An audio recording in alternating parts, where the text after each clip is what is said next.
Sebenarnya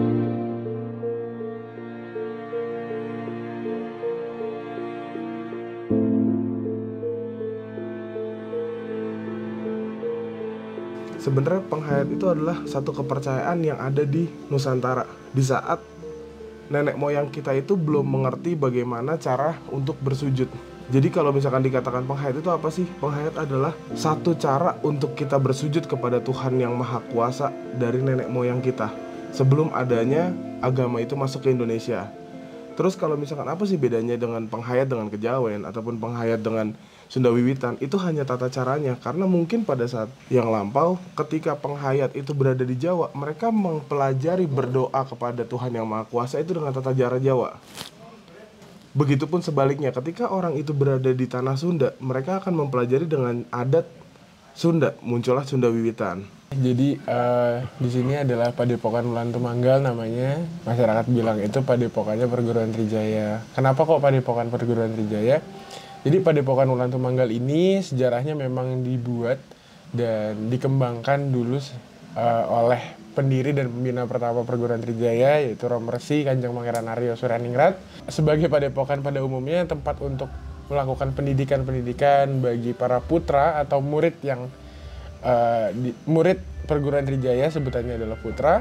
Awalnya untuk pengembangan seni bela diri, kemudian masuk kepada ranah kebudayaan, spiritual, dan kegiatan-kegiatan nasional. Dan akhirnya Padepokan Wulan Tumanggal ini berkembang hingga saat ini juga dimanfaatkan bukan hanya kepada kami yang internal, namun juga dikembangkan untuk kegiatan-kegiatan masyarakat. Kalau Perguruan Trijaya sendiri itu tidak hanya dari Tegal, tapi kita juga punya putra dari Jakarta, dari Jogja, Semarang, termasuk dari Riau pun sampai Sorong. Jadi kalau dikatakan Padepokan Wulan Tumanggal itu sebenarnya apa? Ini adalah wadah dari Perguruan Trijaya itu sendiri. Jadi kalau misalkan kami dari Perguruan Trijaya itu memiliki kegiatan seperti kita sudah pasti melaksanakan yang pertama Tahun Baru Jawa, Hari Raya Suro, itu seluruh putra ataupun murid dari Perguruan Trijaya itu datang ke Padepokan Wulan Tumanggal. Berarti jenengan itu nyembahnya ke pohon ya, buatan kita menyembah kepada yang kuasa. Kalau kita masalah di bawah pohon kayaknya rindang, sejuk gitu. Jadi ya, kita mencari tempat terbaik. Betul, kita mencari tempat yang terbaik. Dan ketenangan itu juga satu hal yang penting dalam kita beribadah, dalam kita berdoa. Dan sepertinya itu juga dirasakan oleh seluruh umat beragama dan berkepercayaan di seluruh Indonesia. Dan kembali lagi bahwa kita bisa sama-sama kok, kita bisa gak ada perbedaan di antara kita bagaimana kami menghayati kepercayaan kami kepada Tuhan saja, bukan soal kehidupan yang berbeda, bukan soal stigma-stigma yang berbeda, bukan hal-hal klinik yang dibangun, tapi justru bagaimana kami dapat membuktikan bahwa ini loh kebersamaan kami, ini loh kegiatan-kegiatan yang kami bangun, bahwa ya kita hidupnya sewajarnya saja, tidak seperti yang orang-orang katakan. Kalau untuk kami di Perguruan Trijaya penghayat itu diajarkan, ketika kamu memang berbuat baik, kamu berterima kasih kepada Tuhan, buktikanlah apa yang sudah Tuhan berikan ke kamu, manfaatkan dengan baik. Buktinya apa? Sesajen itu adalah kita buktikan kepada Tuhan, ini loh Tuhan yang Engkau berikan kepada kami bisa merawatnya, kami bisa memakannya, dan kami berterima kasih atas itu. Bukan digunakan, oh ini untuk memberikan makan jin atau apa. Tidak, tapi itu adalah bukti kami bahwa ini yang Tuhan berikan dan ini yang kami manfaatkan dari Tuhan.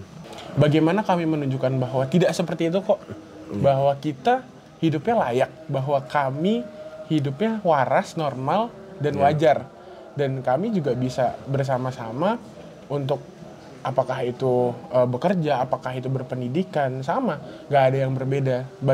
Yang berbeda adalah bagaimana kami menghayati untuk bersujud kepada Tuhan yang Maha Kuasa.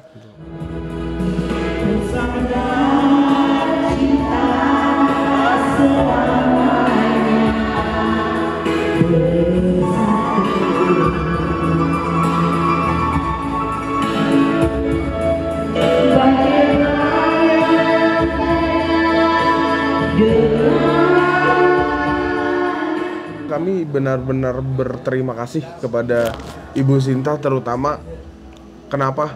Karena kami memahami kalau kami adalah penghayat, mungkin tidak semua orang bisa menerima kami.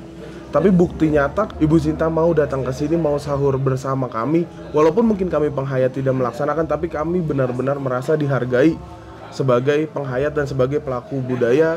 Mungkin kalau misalkan saya bisa katakan, kami butuh sosok seperti Ibu Sinta lebih banyak, supaya kami sebagai pelaku budaya, sebagai penghayat muda, itu bisa menjelaskan, bisa menunjukkan kepada masyarakat pada umumnya bahwa kami itu tidak seperti yang orang bayangkan.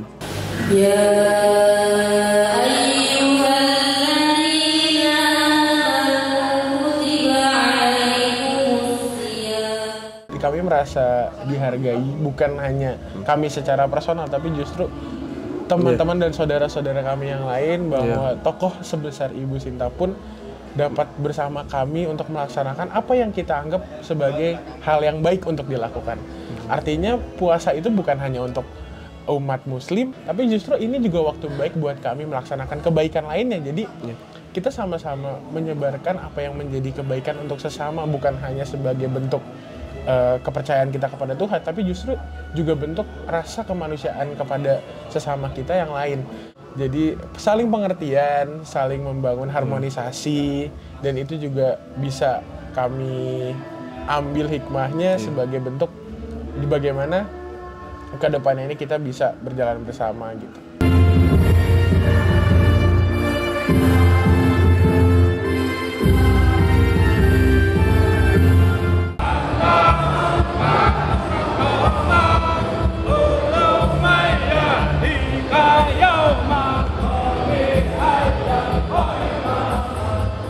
Ya, alhamdulillah kita bisa sahur bersama bareng dengan yang notabene non-muslim ya. Jadi tidak memandang dari suku, agama, ras dan lain sebagainya. Ini adalah kesatuan.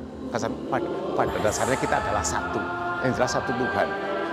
Walaupun kita caranya berbeda, saya yakin tujuannya sama. Itu saja. Saya sangat amat berterima kasih dengan Ibu hadir di sini. Otomatis seluruh Indonesia bisa saling bergandengan tangan, walaupun kita beragam budaya, beragam agama, kita toleransi bersama-sama. Indonesia rumah kita bersama.